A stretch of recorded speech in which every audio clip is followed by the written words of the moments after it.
Here's what a tank looks like from the outside. Big, armored, basically invincible. Here's what it looked like from inside. Temperatures above 130 degrees, carbon monoxide thick enough to cause blackouts, no bathroom, a gun that deafened you every time it fired, and if the armor got hit, the steel didn't just crack, it sprayed. You weren't riding a weapon, you were locked inside one. 5 men. That is how many it took to keep a World War II tank moving, fighting, and sometimes barely surviving. But there was no space for dignity or comfort. Imagine a compartment no bigger than a family bathroom, about 0.6 to 0.8 square meters of floor for each man, with a ceiling so low you could not straighten up. The headroom, 70 centimeters if you were lucky. Every inch was claimed by something sharp, hot, or heavy, racks of ammunition stacked along the hull, spare shells wedged under the turret ring, fuel and hydraulic lines snaking beneath your boots. The driver and his assistant squeezed side by side in the hull, legs stretched out under steel plates, knees jammed against the transmission.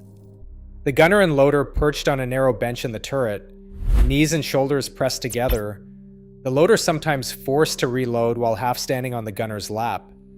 The commander hunched under the cupola, head bent, always scanning, always in the way of someone else's elbow. There was no aisle, no real floor, just a patchwork of metal, shell casings, and stowed tools.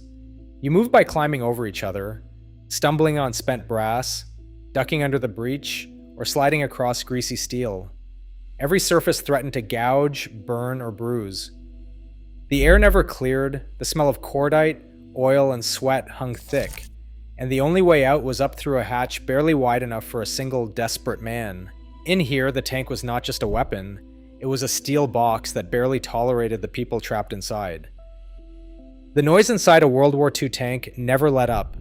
The engine hammered at your bones, a constant thunder that made your chest vibrate and your teeth ache. Steel tracks slammed against the ground, sending a shudder through the hull with every rotation. Even at idle, the sound pressed in on your skull, louder than a chainsaw, louder than a subway train. Decibel meters placed behind the driver's seat in a Sherman clocked 110 to 115 decibels during movement. That is enough to cause permanent hearing loss in under an hour. But there was no escape. The noise was everywhere, bouncing off steel walls, drowning out every other sense. When the main gun fired, the concussion hit like a punch. Ears rang for minutes. Some crewmen said it was like being inside a church bell when it is struck. After a day in the tank, your hearing dulled, voices faded, and a high-pitched whine lingered long after the engine cut out. Medical reports from the time described tank crews with hearing loss and constant tinnitus. That damage never healed. Words were useless. You could not shout over the engine or the gun. Crews learned to use hand signals, sharp gestures, a tap on the shoulder, a finger jab toward a hatch. Communication became a silent dance, practiced until it was automatic. One veteran wrote that his ears rang for a week. After a while, you stopped noticing. You just hoped you would hear again when it was over. Inside a tank in North Africa, the air scorched your lungs. The steel hull baked under the sun, turning the compartment into a sealed oven. Thermometers wedged behind the driver's seat read 130 degrees Fahrenheit, 54 degrees Celsius. Sweat-soaked uniforms, then evaporated, leaving skin caked with salt. Water rationed, temper short, and every breath thick with exhaust.